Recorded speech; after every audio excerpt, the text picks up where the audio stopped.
Good evening, everyone. I'd like to welcome everyone to the January 8th Board of Trustees meeting, business meeting, the Grosse Ile Township Board of Trustees. I'll call the meeting to order at 7:30. Let's begin with Pledge of Allegiance. Of the United States of America, and to the republic for which it stands.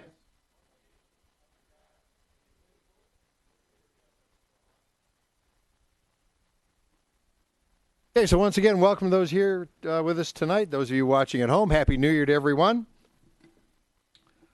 Let's see. At this time, we're going to begin with additions, deletions to the agenda, and I have one addition I would like to make.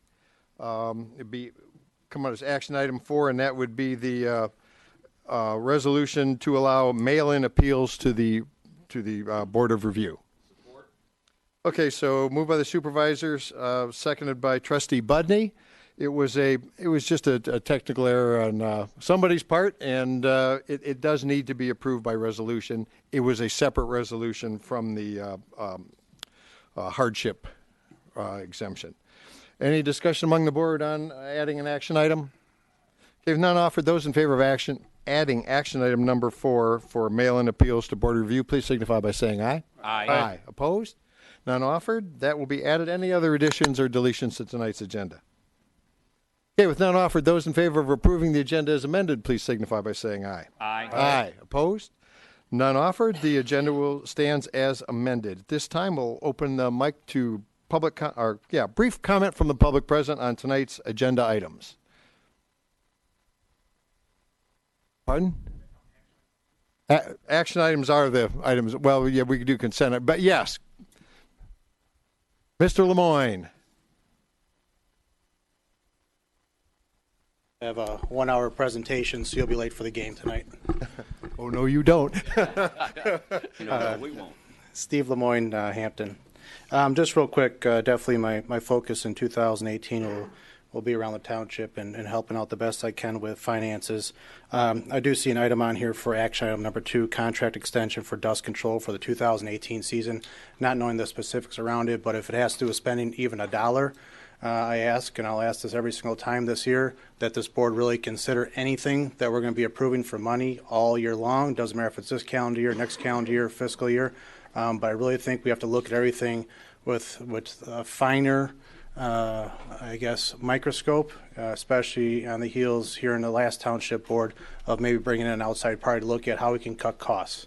So I get everything can have a counterpoint, fully get that, but we, as in you, us, the township, everybody, I think, do have to really challenge every single item.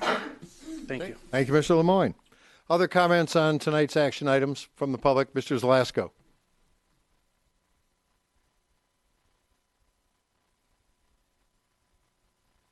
Bob Zalasko, Blauvelt. I agree with his comments on that. I think that was very strong and right thing to say, but I live on a dirt road.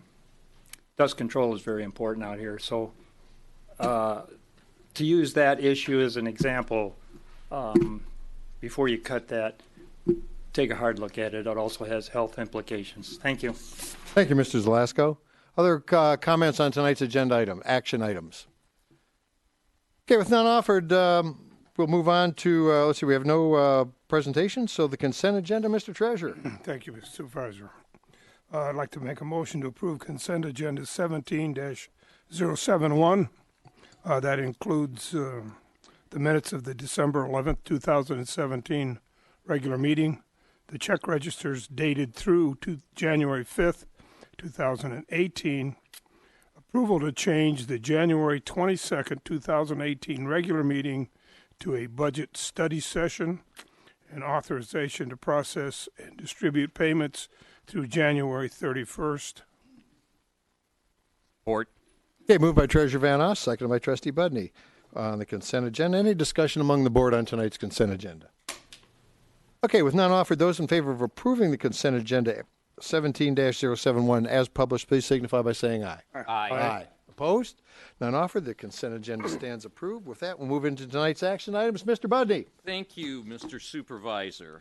Action item number 1. I'd like to ask the board to approve a motion to purchase a 2017 Ford F-250 4x4 pickup through the state government bid program from Gorno Ford in the amount of $36,072, which includes accessories. Okay, thank you, Mr. Nelson.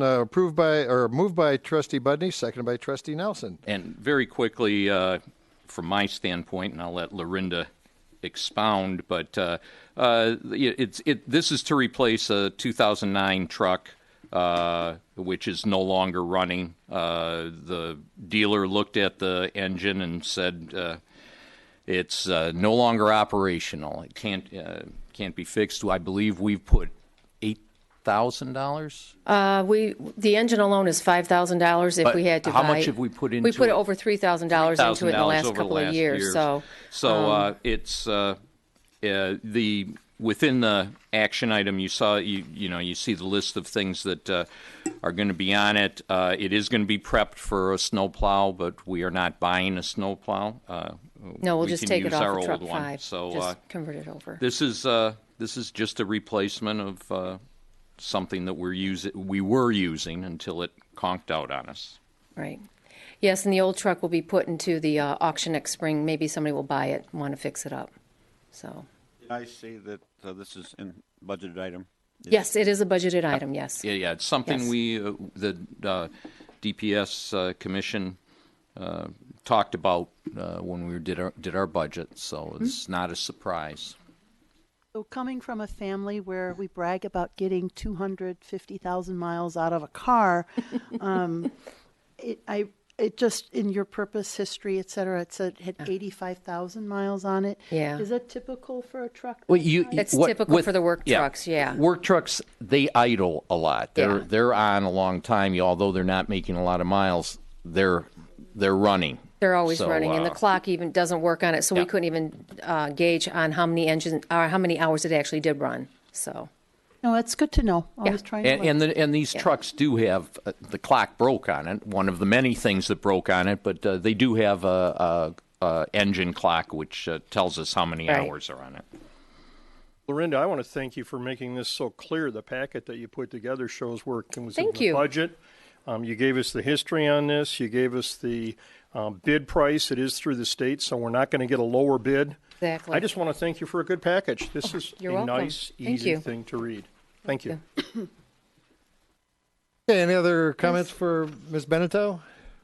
None offered. Those in favor of approving the purchase of one 2017 Ford F-250 4x4 pickup through the state government bid program from Gorno Ford in the amount of $36,072, including accessories except for a snowplow, Exactly. please signify by saying aye. Aye. Opposed? None offered? Okay, thank you, Ms. Benito. Thank you. But don't go anywhere. I Mr. won't. Budney? Yes, Lorinda, don't go anywhere. Motion to approve a one-year contract extension from D&D Emulsions, Inc. for dust control services for the 2018 season at the same rate of 58 cents per gallon applied. If the price of oil rises $3 or more a barrel, we will honor a price adjustment. Furthermore, the contract will depict that figure when signed, so we'll know what we're looking at $3 more for, based upon the recommendation of the DPS Commission. Okay, moved by Trustee Buddy, seconded by Treasurer Van Oss. Actually, we were going to go out this year. We've been using D&D Emulsion for a number of years. I think 2012. Yeah. And they've held their price. We were going to go out for bid, but then we had the wonderful bridge, and we have the problem, looking at weight and everything. So we thought, rather than going out for bid, and because we couldn't really necessarily tell a new company what to do as far as weight, D&D Emulsion being aware of our situation, we thought we'd go one more year with them. They are holding to their price that started in 2012. Right, and they've already been through the experience. They got in right before the bridge weight limits changed. So normally they like to bring a little bit extra. And so now that if we know far enough ahead, they can plan to have 3 trucks instead of 2. So And- that's why I wanted to get this out going now. Yeah, and I just to speak to Steve Lemoyne's point. I too agree with him as to us we should be looking at everything, especially this year with the deficits that are projected.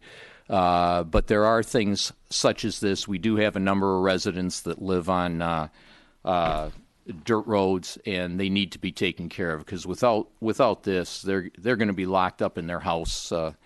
Now, the one thing I would just to throw it out, maybe we just don't do in front of Bob's house, but save some money that way. Yeah, Second that. I think this is something that is a necessity. And it's a good product, too, that we've been using. It is, and it actually adheres to the dirt, so the dust can't go up in the air. It makes the dust clean, the dust particles cling to each other to make heavier balls, if you will, and Right. it won't It go up in weighs the it air. down. So it's been a very good product for us. Yeah, because we've gotten away with it the last 5 years, but only doing one application a season, so it's been really good. And last year, we decided to put it down earlier, and it worked out pretty well. So hopefully, as long as the weather holds out, we're going to be good. Go ahead, Ms. O'Connor. Bob, I've got a. Yeah. Go. All right. I'll go as long as the voice holds out. So recently we had the conversation with the people from the Nature Conservancy, their concerns about some of those asphalt products that were being used for sealants on driveways. Just knowing that this is a petroleum-based product, there are no similar concerns with this product, correct? Correct. You have the sheet in front of you, but they have a technical data sheet that they provide to us, and it tells some of the key features on it: being environmentally friendly, lowers the equipment maintenance expense, improves worker safety and health conditions, clean result. It's not gooey, Right. and that's the big thing. It's not gooey. Well, in the past, they used to just spread plain old used oil Right, on dirt roads. right. So this makes a huge, Yes. makes a huge Difference. difference. Right. And my second point was kind of to echo what Jim said to Mr. Lemoyne, is I understand the need for us to watch the dollars, but we are also obligated to provide certain basic services to the residents in the community. And as long as we can show that we've done due diligence and we've bid out and we've tried to find the lowest price for the best product and so forth. I think this is something that we definitely should be spending our money on because that's what the residents depend on their government to do for them. Mr. Nelson. One time, Bob, I think you mentioned that through the years, this treatment has really kept packing down the road, and that's really been a good thing. So, again, I don't think stopping it is going to do us any good because I think it's actually almost building us a decent base for a road. Sure, yeah. not- And you're right. You're right, Jim. That's just another part of this product is it does add to the base.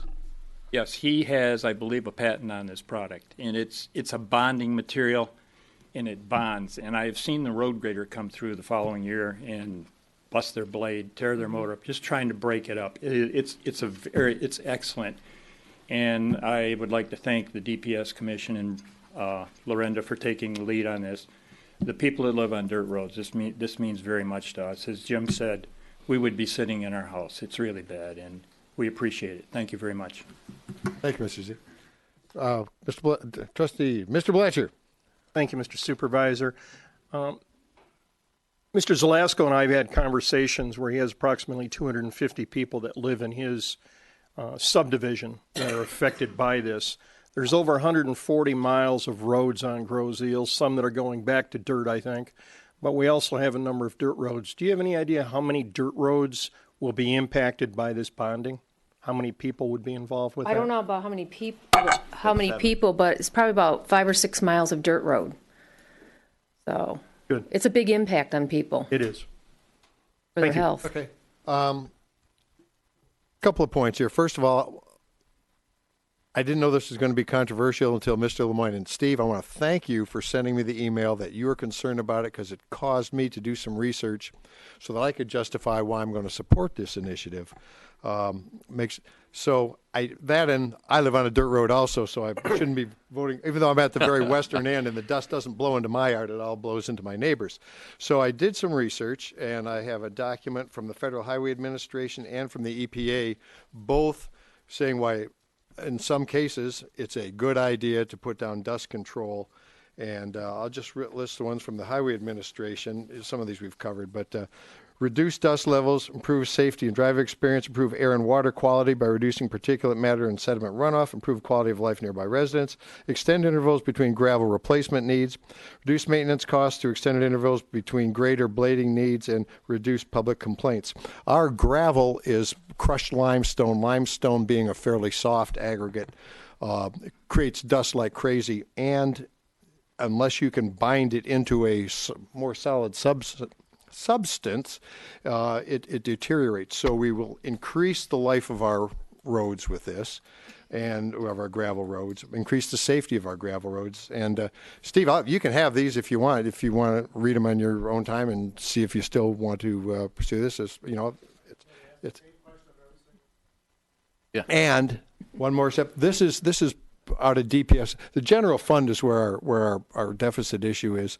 DPS is pretty much self-funded. So that being an enterprise, that does not affect our general fund where we have the deficit issue. So that's kind of my short wrap up. And again, if you want these documents, I'll be glad to give them to you, or I can email them to you if you prefer that.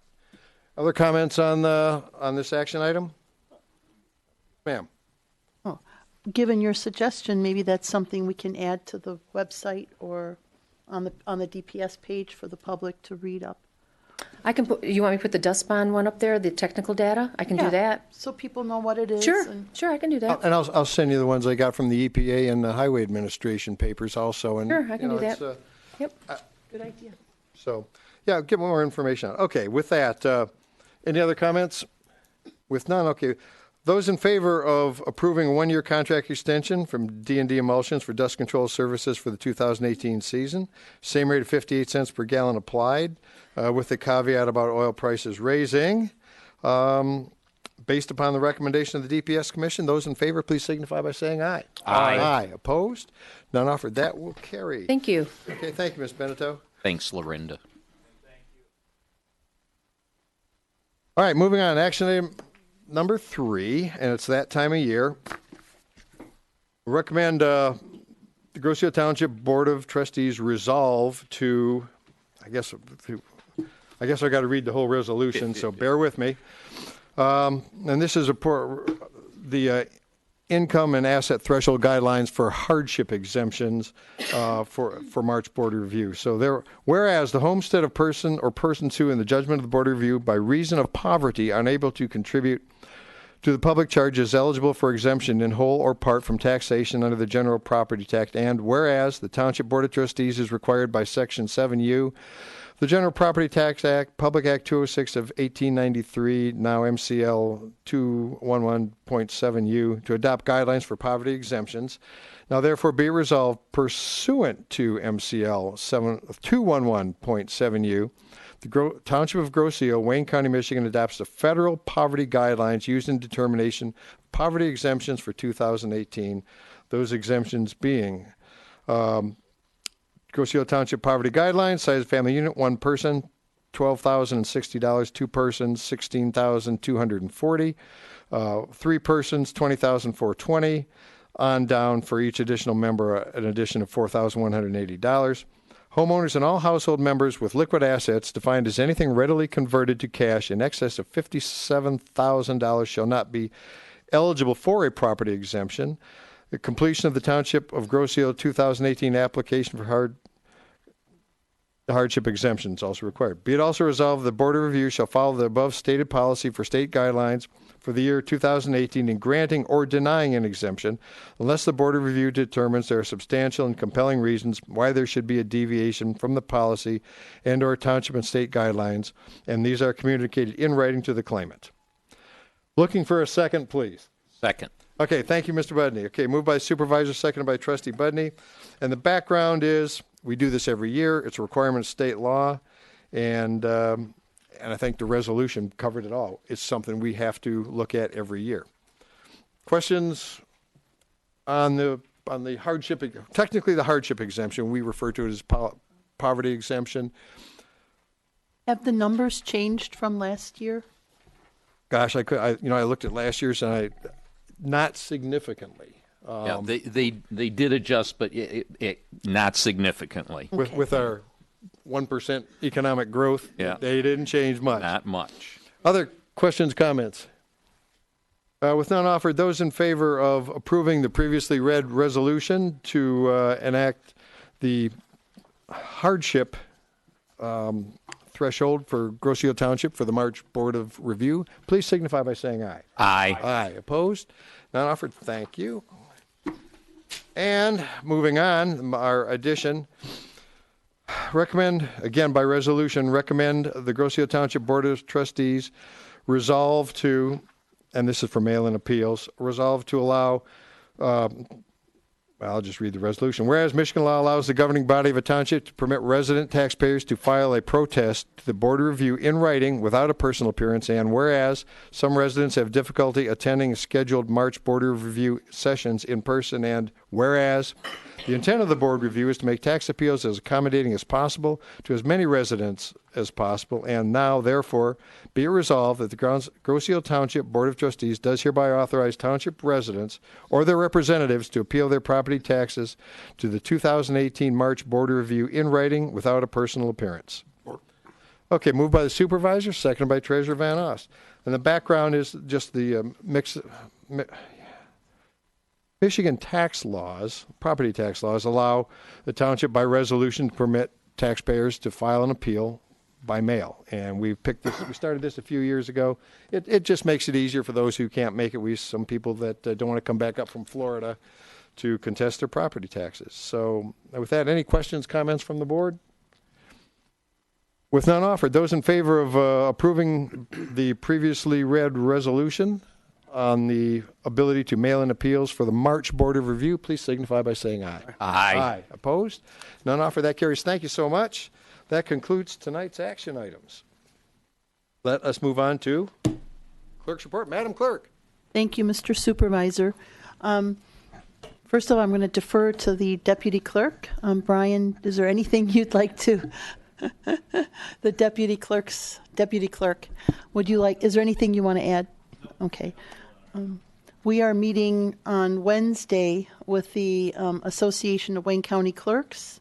We have a quarterly meeting where we hear from the state, we hear from the election vendors, and we talk to each other about different issues up and down elections. You know, it's like a nerd fest, but with food.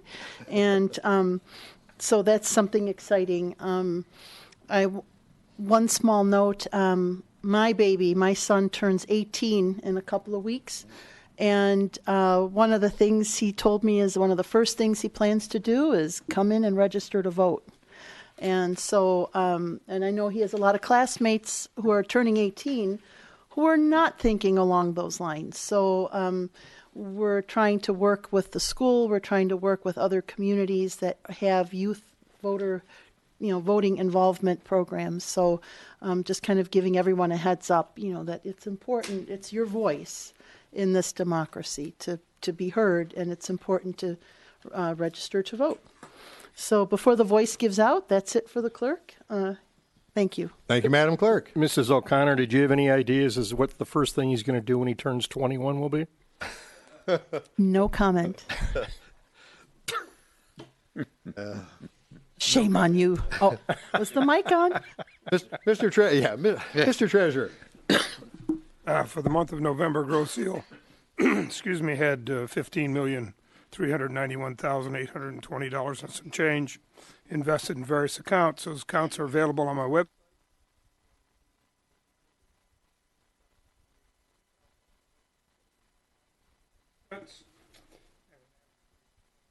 For interest.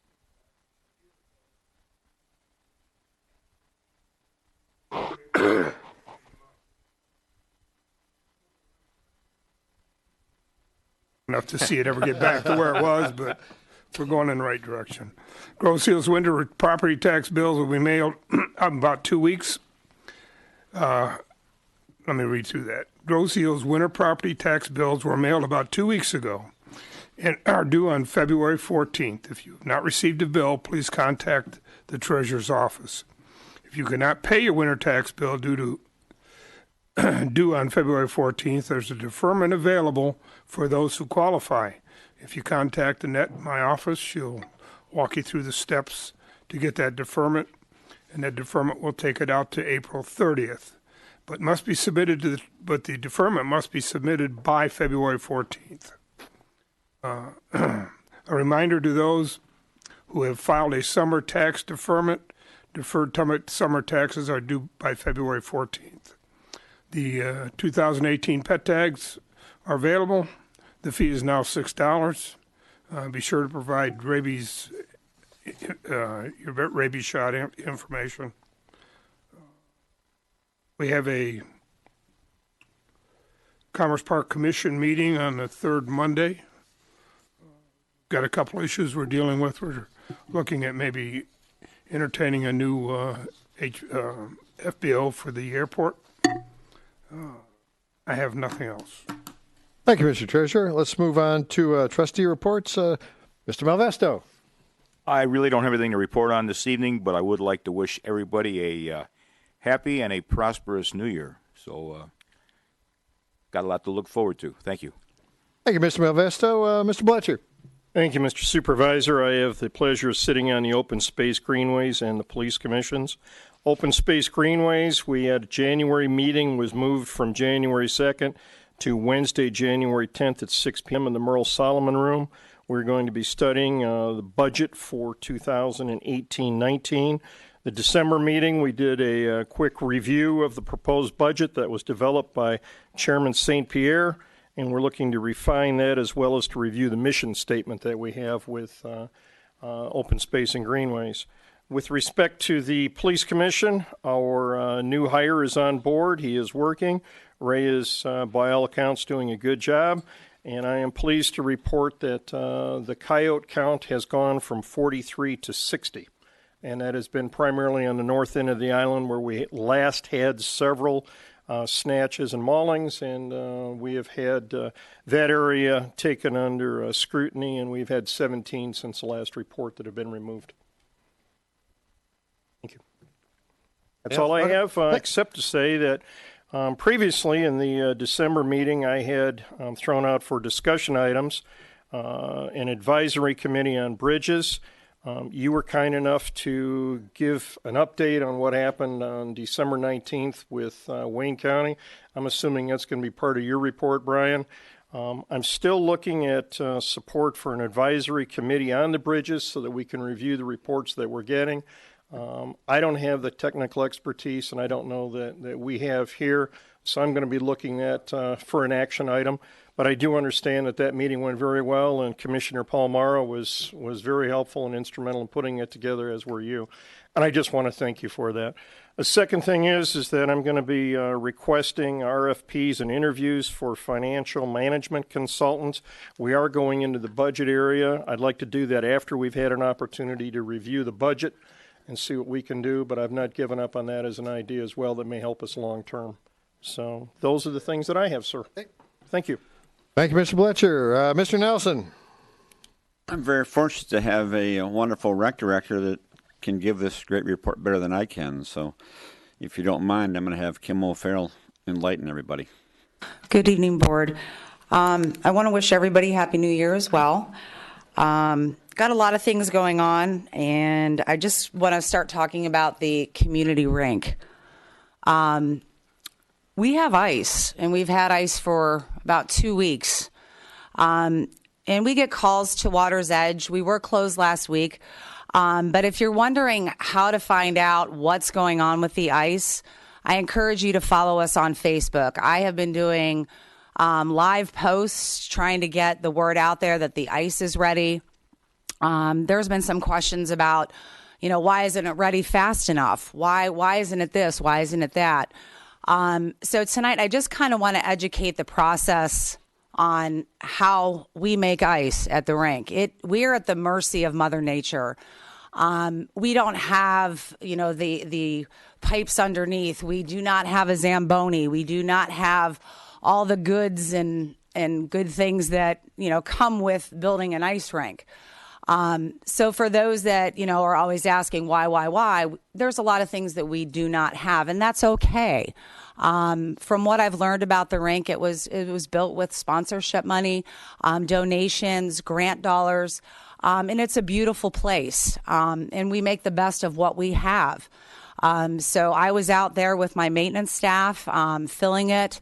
I was out there last Saturday myself, flooding it and shoveling it and snow blowing it and doing the things that we are equipped to do with what we have.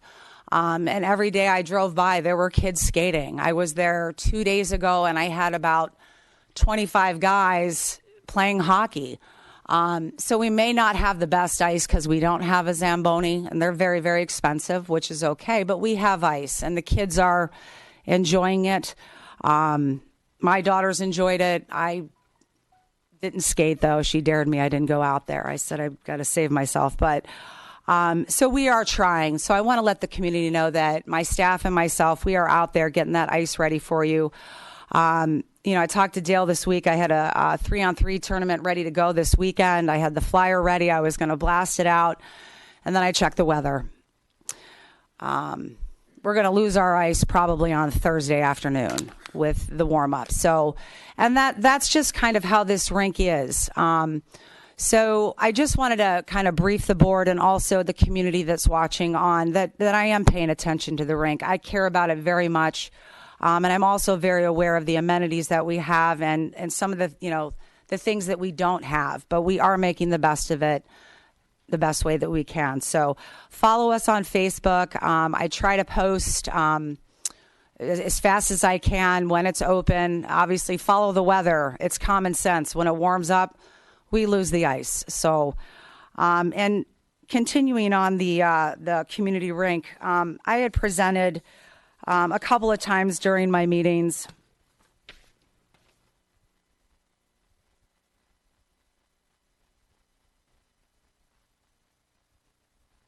Asking for some community rink sponsorships.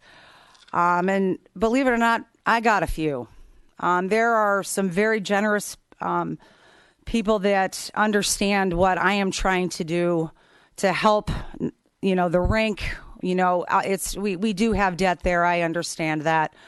But we also need some things to get that rink up and running. New lighting. I have checked into some Zamboni prices, not the big granddaddies, but the smaller ones. And I just want to say a special thank you tonight to Tim Lorraine from E.W. Smith Agency for a donation and a sponsorship. So Heil Sabak from C.E. Rains and Donna Godowski from the Public Service Credit Union. They made generous sponsorships to our community rink. So I wanted to say thank you. So they got the ball rolling. I'm getting their banners prepared. The banners will be going up on the rink. So a big thank you to them for helping out. Any questions on the rink? Is there any questions from the board? One thing, Kim. Saturday, you and your fiance Rob from Windsor, I watched you out there getting that rink ready to open. So in lieu of paying overtime, have somebody come in and do that, Kim decided that she and her fiance would do it. So, Mr. Lemoyne, we are trying to save dollars whenever we can. Thanks. And with that said, Jim, I am reaching out to the community. I have had some communications with Carl Moore, who was involved with the project. And I am reaching out, right now to our community. If anyone would like to help volunteer with the maintenance of the rink, because it's not 9 to 5. If it snows at 9 o'clock at night, we have to have somebody out there with the snow blower. You got to get the snow off, then you got to shovel it, and then you got to wet it down again. So it's a lengthy process. And I do watch those dollars. I speak with Mr. Nelson every day, and Mr. Ram, I'm trying to do a lot myself and with my staff. So if anyone is interested in helping with the rink, I will open arms. Come call me, come stop in, and I can put you to work. And what do you get out of that? You get pleasure of helping a project. That's what you get. So I felt good. Yes, it was very cold that night, and I don't know how we did it, but the next morning when you get up and you see kids skating out there, that's what makes it worth it. So, but And again, Kim, if I can just interject, Carl Moore, the first iteration of the rink was something that was basically home built in the parking lot. You know, it was concrete slabs and plastic bags and wood and whatever they put together to flood a portion of the driveway. And there were the kids in that group were the ones who helped maintain that site. So I really think that's very valuable for you to do. Those kids get sweat equity too, and they learn the value of a resource like that. Absolutely. So I wish you luck with that. Thank you. And again, if you're interested in the sponsorship, you can give me a call, email me. It's right up there. And I appreciate it so much. You know, coming into this job 7 months ago, not knowing what deck of cards I was going to be dealt with. You know, and this one definitely is a challenge. It's kind of the talk of the rec department. And I want to keep the rink on a positive note. That's what it was built. It's here. We're gonna get ice when we can get it. So I want to thank the sponsors for, you know, their sponsorships, and the money is definitely going to help with some things that we need. So One more thing, the flyer that I see here on the screen, could you get one to each board member? Absolutely. I would like them to participate if they so choose. Okay. I think it sends a message that we do care. I'll be the first one to write a check to further the situation. So thank you. Thank you. And they are on the website as well. They're on the Township website and also on GI Connect. Okay. Still going on with winter. I'm ready to switch to summer after the last 2 weeks. Winterfest is coming up.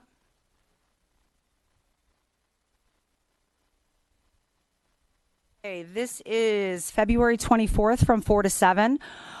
This is a kind of a mini island fest, I guess you could say, on a very small scale. I'm not expecting 25,000 people. I'm expecting a couple hundred, hopefully. So that is on February 24th from 4 to 7.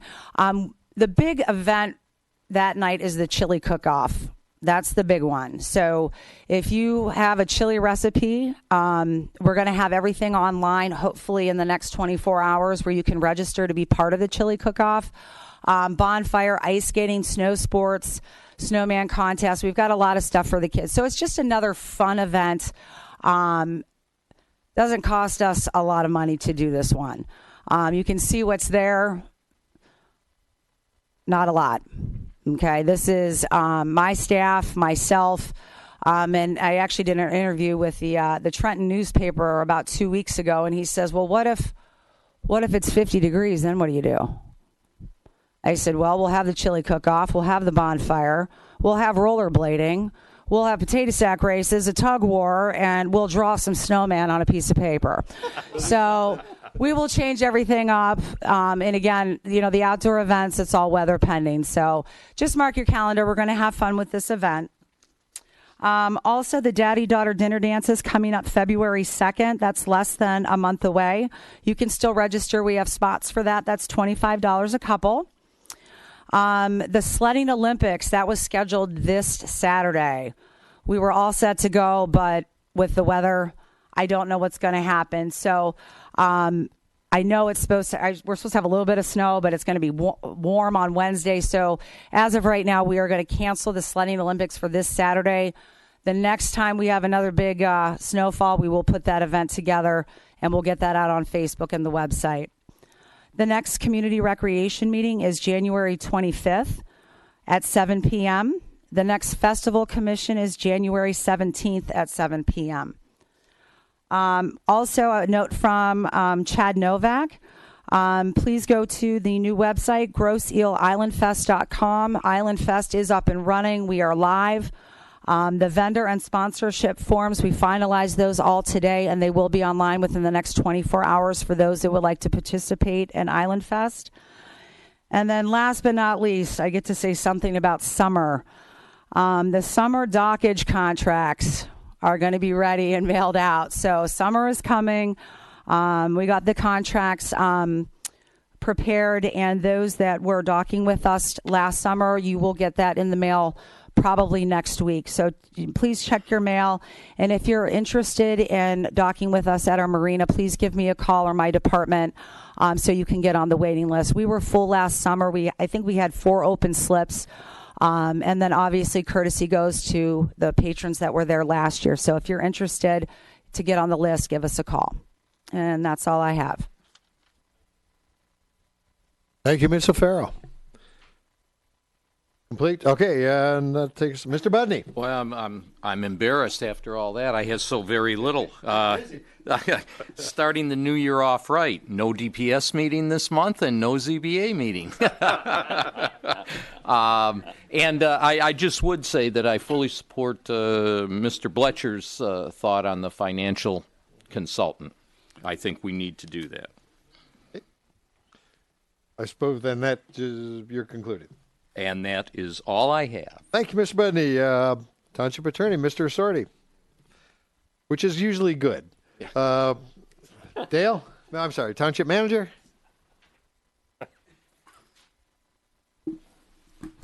Good evening, everyone. Happy New Year.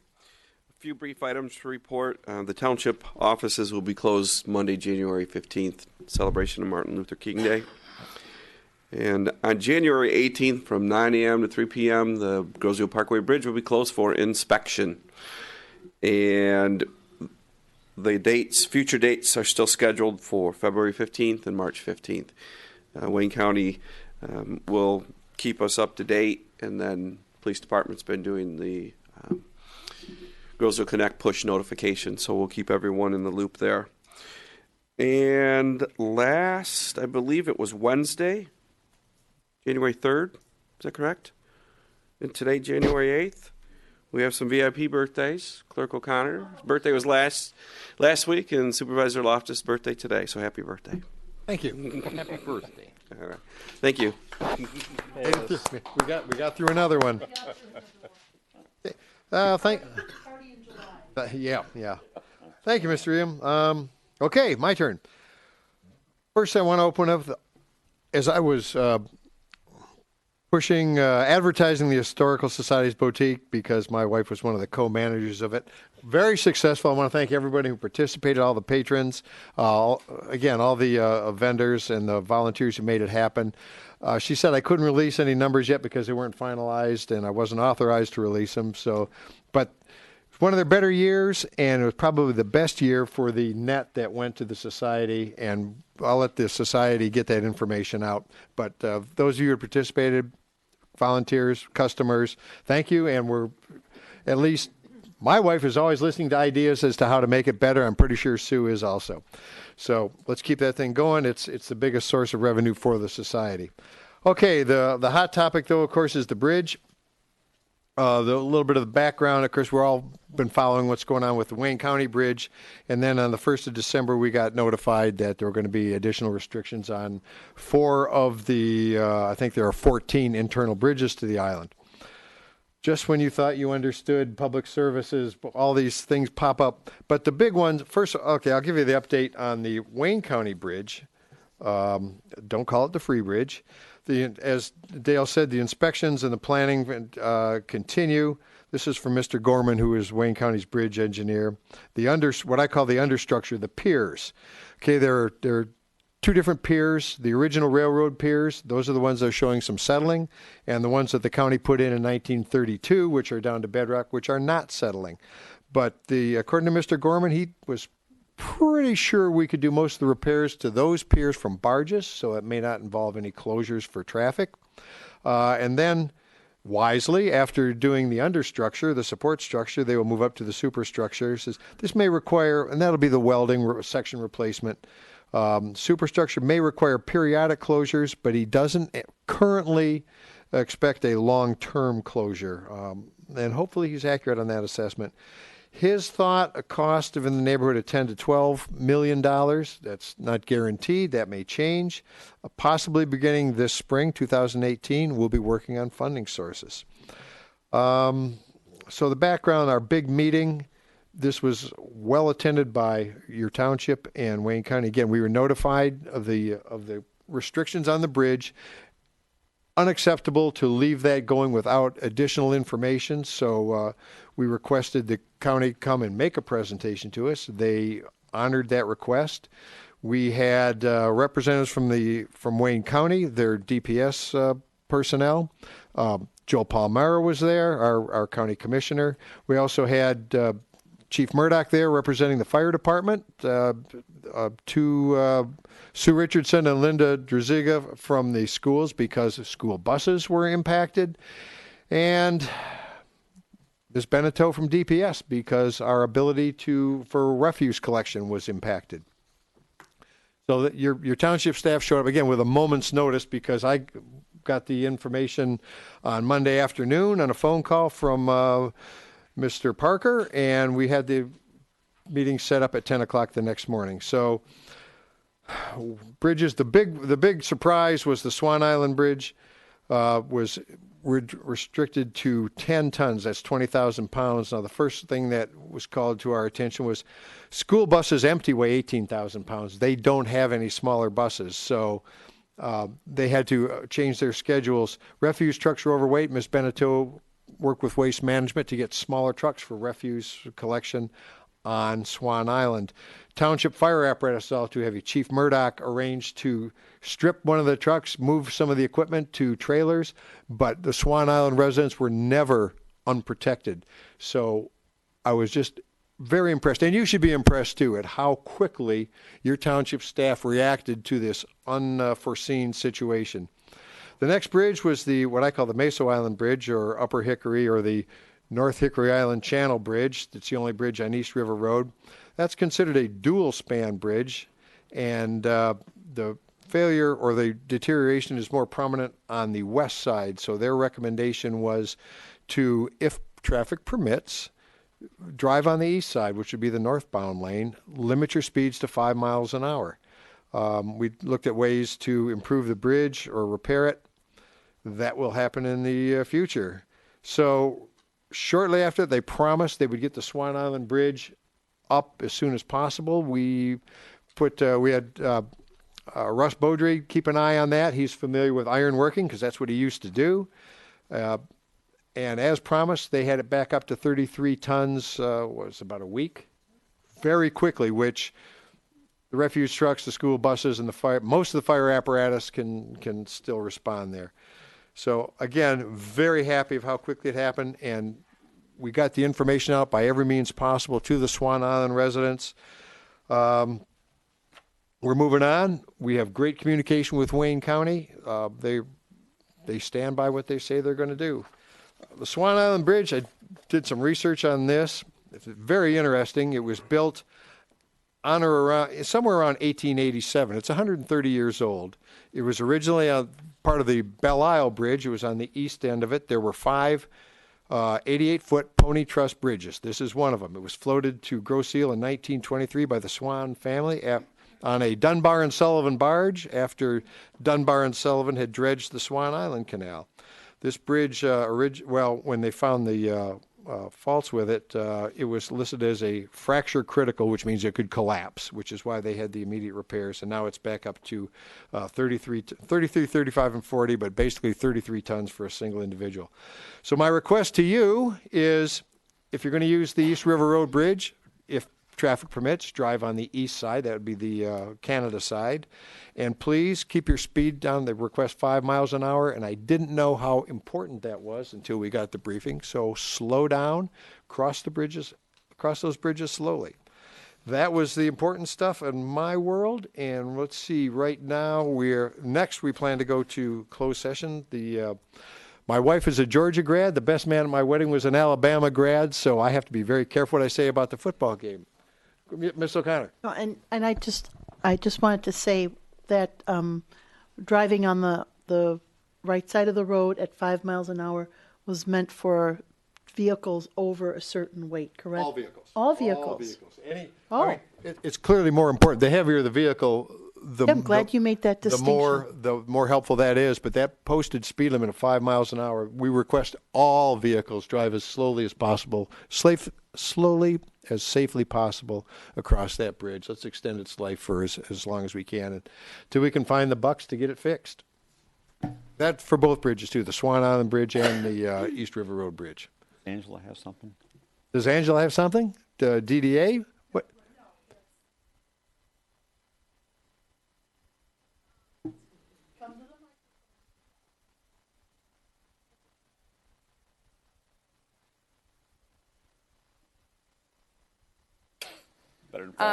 I'll keep it quick in terms of DDA. I was in the CVS today. It is now officially CVS, although they'll be transitioning. And when you walk in there, you'll see some new things and some old things. The most notable new thing in the CVS is the equipment. It's all very updated. Credit cards, you can swipe. It all happens very quickly. It's nice, all the equipment. They did ask that everybody's a little patient because there will be some things that may go wrong with prescriptions just in these, interim in the next day or 2 or 3. I think there were a few snafus today that were just kind of out of their control. So just be patient. The transition will be great, and it will be very good for Macomb Street. Also, the lights at Lions Display last week, all of the display trees were supposed to start coming down, but because of the temperatures, we backed that out to this week. So if you see that out there, it may still be lingering through the week, but we're working on getting that out as well. We also had a couple of new businesses and some things moving around. We had a massage therapy center open up. The Slats office is also relocated to make space for what will soon be an ice cream parlor, Tasty Freeze on Macomb, a much needed ice cream parlor. Old fashioned, there will be an outdoor cafe, a lot of good things going on. But otherwise, that's it. We'll keep you posted with events in the future. Do they know about the credit union moving down the street? Pardon? Public Service Credit Union is moving to the Public old Service Credit Bank of Union has America. also purchased the Bank of America building. So even though the sign still says for sale, it's no longer for sale. And they'll be relocating. They're hoping in the spring. So we're still talking about that. So they're hoping to get their they'll have the drive-through capability that they've Yes. wanted for years. Excellent. Yes, for some time now. Yes. Thanks to Mr. Ream. Yes. Thank you, Angela. With that, open up to public comment. Any topic, 3 minutes, introduce yourself. And we have a new face, so I'm sorry I can't introduce you. You have to introduce yourself. My name is Mark Belizzi from 8710 Ferry Road. I just got 2 questions for you. I know that we have a bike path here, and I know it needs to be extremely clean. I sure am glad you're buying an F-250. Maybe this city council could buy a few plow trucks and plow Lowry Drive that's got 10 inches of snow. Because, boy, that bike path's real clean. But as soon as you come around Lowry Drive, you could slide right into somebody. That's number 1. Number 2 I got is about the deer call that you guys got going on right now. I had a gentleman yesterday come and shoot a deer on my private property. Now, I'm going to hand you all these, and maybe you could do some reading on the laws of discharging a firearm. It's 450 feet from a house. I called the police department. I called DNR. This gentleman came by and pretty much made my wife cry over this. All right? And I told him, get off my property. I was very stern about it, too. I called the police department. We had our young officer come out. All right? He said he was going to sit outside my house and shoot every animal out there. Now, you either get control of this gentleman or I will, because that ain't going to happen. He's not going to open fire, a firearm, within 450 feet of a house. And on Ferry Road, those houses are exactly about 350 feet apart. And I know my neighbors that own those acres, because I've talked to all of them, and they don't want that call happening there. So you guys have to do some work, really. One of them is the roads. The other one, which is more serious, is this deer call. And this gentleman drives a yellow truck, and he thinks that he can do whatever he wants. I'd like your response on that. Well, your response is coming in two parts. First, the roads, that's easy. Those are Wayne County roads. We will occasionally plow them if it's unsafe for us to get emergency vehicles. Wayne County gets to them when they get to them. On the deer culling, your story is a lot different than our Mark Fasenhammer's version of it. And I really want you to ratchet back your threats that you're going to take care of my police officers. No, it's not a threat. It's not a threat. The gentleman turned around. It sure sounded like it. Okay. I'm not here to get in a pissing match with anybody. The gentleman came on my property, okay, and told me. Came on your property to ask if he could retrieve the deer he shot. That is correct, 2 yards sir. over. That is correct. No, it's not 2 yards over. No, it's not. He shot it in my backyard. All right, so let's get this real clear.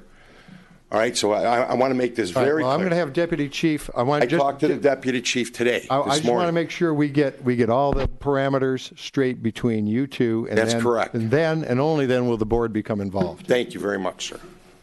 Go ahead. Yeah, Mr. Belize. I did have a chance to speak to Mr. Belize this afternoon, or this morning actually, about this incident. Did a little follow-up on my own, spoke to the officers that were there, spoke to the DNR officer that was there.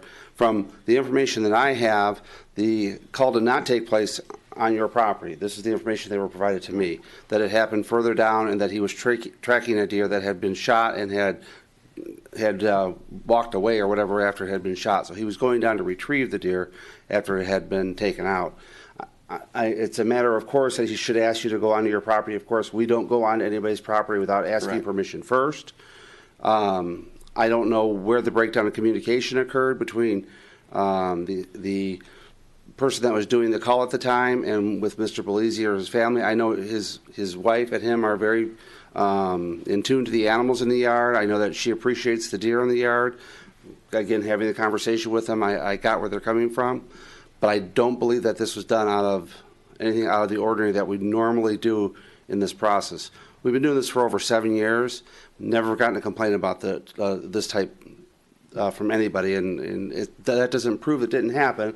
I'm just saying I did check some information, and the information I got doesn't follow the same story that I got from Mr. Belize. That's all. No problem. So, as the officer said, I did go talk to him this morning about this. The deer did not Miranda onto my yard and walk there. It didn't. There are deer in the back of my property that are left there and that are dead. Okay, so this is not something that I'm making up.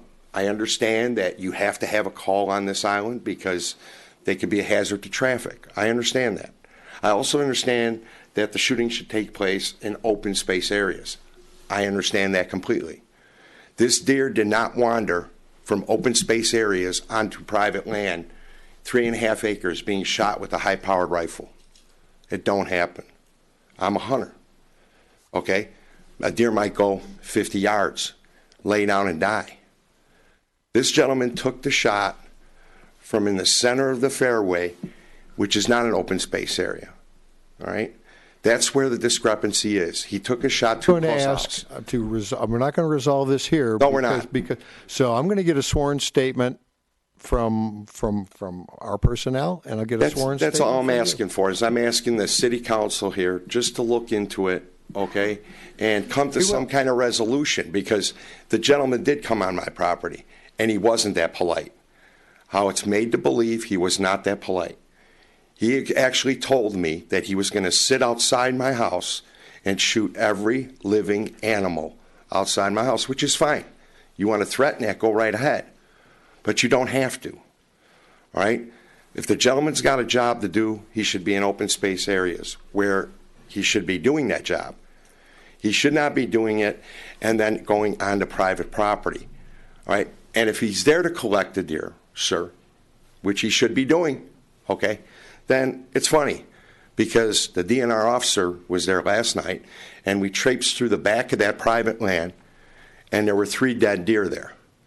So obviously, they're still there. Obviously, the man is not doing this job, okay?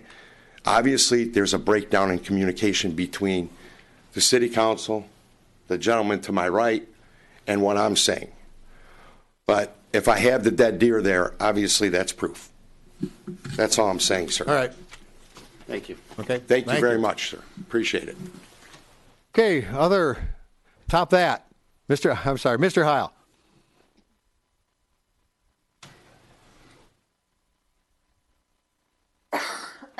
Bill Heil, I live on East River. I'm not going to try to top that, Brian. This time of year is when we look at the budget. And I think that this year, we as a community face the greatest challenges, basically financially, that we ever have. You add up the various things that we have talked about over this past 6 months or a year, that bridge is a lot of money. We don't know what, if anything, it will cost us. We've talked about roads. We've talked about water pipes. I believe water pipes are coming up in November on a ballot. We also have pensions, and our liabilities increase each year for those. We have unfunded liabilities that are growing. We owe a lot of money, or we are going to be owing more in the future. Obviously, all of that is calling us to attention, calling us to be more careful in what we do. I'm suggesting that the two issues we have at the moment that really deserve our closest focus are the bridge and our planning process for this budget. That bridge, if it goes down, is probably, to my imagination at least, the most serious thing that could happen to us. We won't be able to conveniently go to work. We won't be able to conveniently get to an emergency room in an ambulance if we're in trouble. There's a lot of things. People who work here won't be able to conveniently get here, or school children who are off the island aren't going to make it. It would be a major inconvenience. I don't know a lot about bridge construction. I don't claim to be an engineer. But in the same way that Brian was doing some research because of conversation with Mr. Lemoyne, over the past half a dozen years or so, I've had conversation. I've received a document every so often. I've read stuff myself. I've done my own research. And I know that on the basis of what I do understand, that bridge could be in serious disrepair. I'm not here to, I believe you said the man's name is Mr. Gordon. Is that? Gorman. Gorman, excuse me. Has said he thinks he can bring home a repair for $10 or $12 million. I would sincerely like to hope that. I really don't know that I believe that, and I'm not qualified to claim I'm an expert. What I would like to see on that issue is that we find a way to maybe get someone in here to review that bridge with us on our own behalf. If we have that going for us, then we're not totally at the information that is provided to us. I'm stumbling for correct words to say it. Because if things don't go quite right, we are the people who pay the price. And it's a very serious one. And so, I mean, I would like to know more about how those inspections are going, what those inspections have found, what they plan to do and what they won't do. Brian, when I hear you talk about the piers, if I'm adding it up correctly, we've got 10 or 12 piers there, 12. And so about half of them were the originals and the other half were the new ones. And out of the old ones, only 2 are in trouble. I can't believe that after all these years, that while we fixed 2, there aren't going to be 3 more that'll be somewhere along the way. I'm suggesting then that a professional look in that direction by someone qualified would serve our township well, and if someone here would work with them on that. Mr. Beaudry, his name was mentioned. I guess he knows somebody that knows what they're doing. As far as the budget is concerned, I think review is important there as well. I know Steve Lemoyne says we know enough to do it ourselves, and in a way he's right. I think we do know where things are going to a degree. But we also haven't chosen to do anything about it. And we're going to have to find a way to focus on what the issues are, maybe learn from somebody else what other communities have done with similar problems. I don't think we're alone in any of this.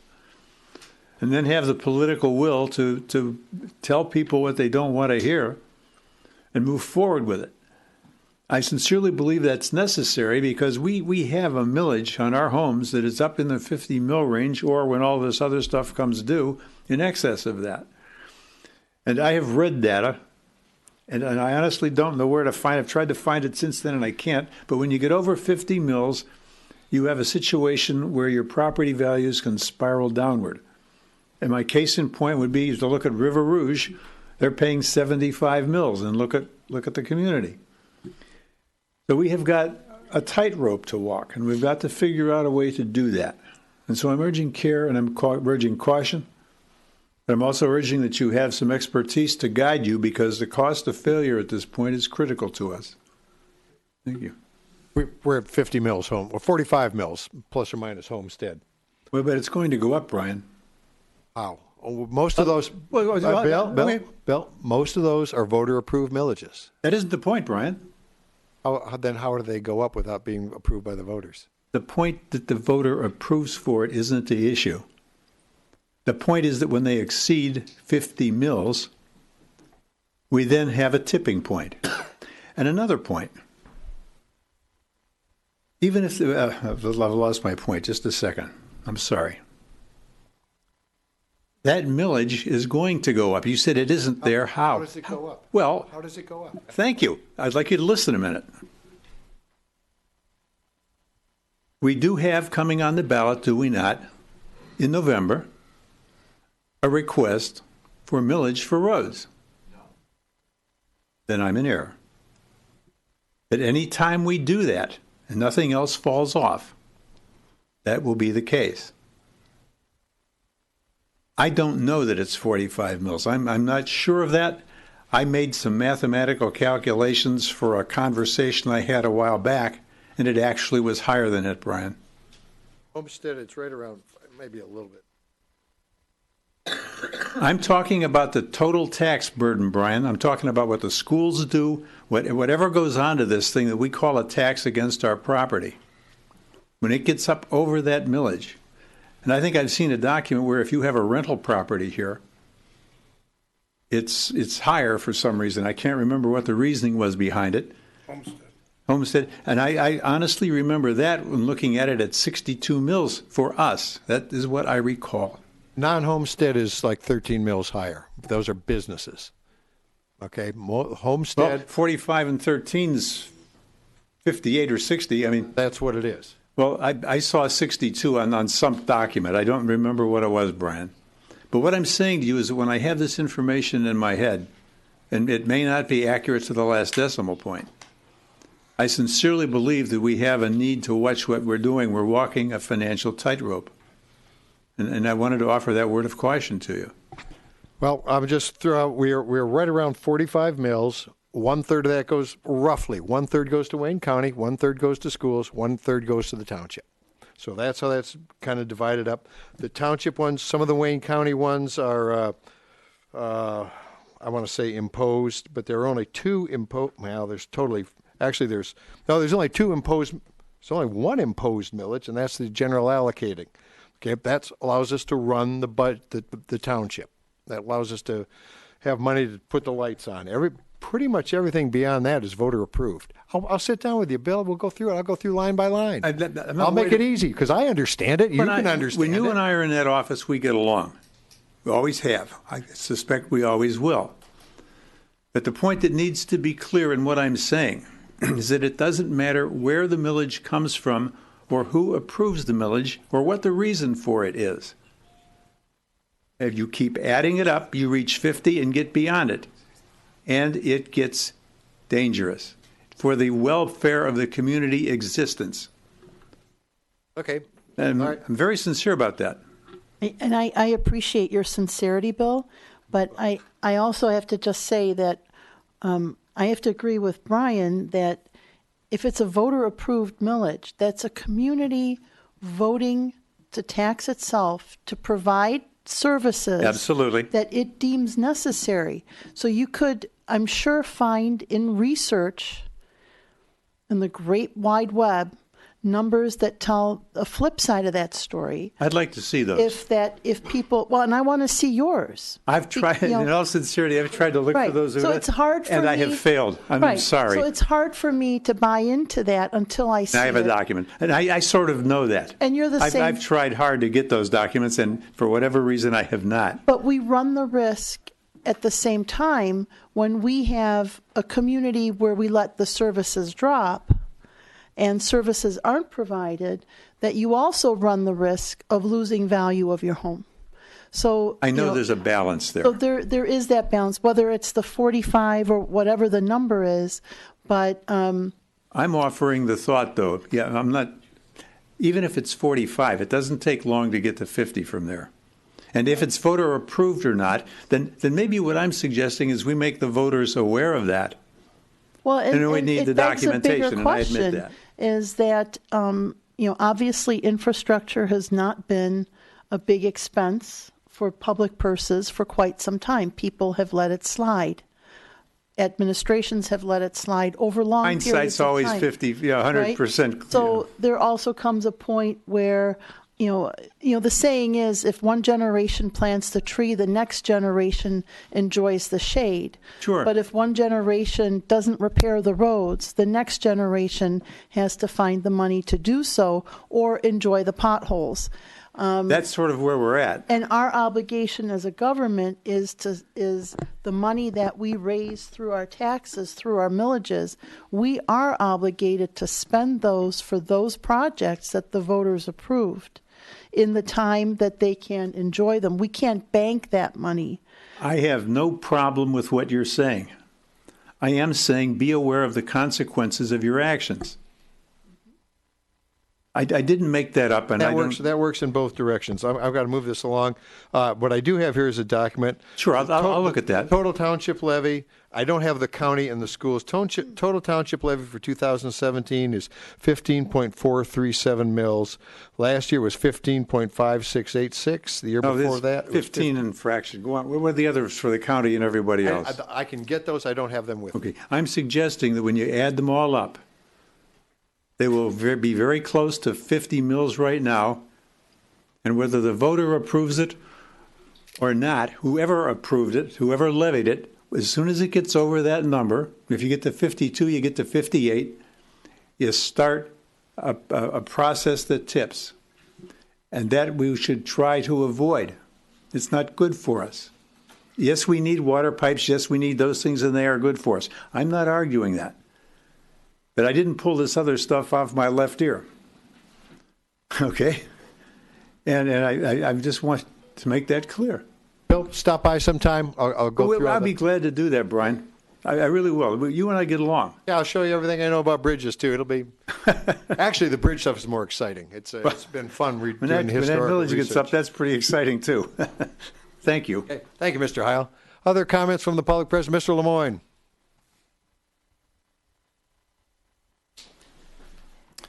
Steve Lemoyne, Hampton, good dialogue there. Thank you. First, I'll look to my left over here to Brian. It is basketball season. Stop by, come see the high school team. My stepson, he's a senior now, Matt Frost, so come on by. He's looking to go play college ball. Second, I'll look to my right. I don't know the first thing of even making ice cubes, but I applaud you for your persistence in trying to keep that rink going. I couldn't even imagine, but I do appreciate it, and I see your posts on Facebook, so thank you very much. Third, still looking to drive that fire truck. Don't forget about me. And fourth, you're going to see a lot about this year around cost savings and what we can do as a team. So it's going to be tough conversations, and there's going to be a lot of emotions, but we have to try to figure out how to keep those emotions to the side. If the best thing is that you folks want to bring in an outside party to give you the same ideas that you already know about of how to cut costs, at the end of the day, it comes down to we have to have votes. And that's the challenge that you have before you, the challenge of the people out here in the public. We have to understand that cuts have to be made somehow. It doesn't mean things go away 100%, but somehow things have to be restricted back if we're going to make an impact on where we are today. And those are going to be tough talks. So never try to take things personal. I don't care if it's a concrete road or a dirt road or ice rink or whatever the topic is. Everything can be justified with a need, but we have to have those tough talks. Thank you, Mr. Lemoyne. About all the public we have. A chief?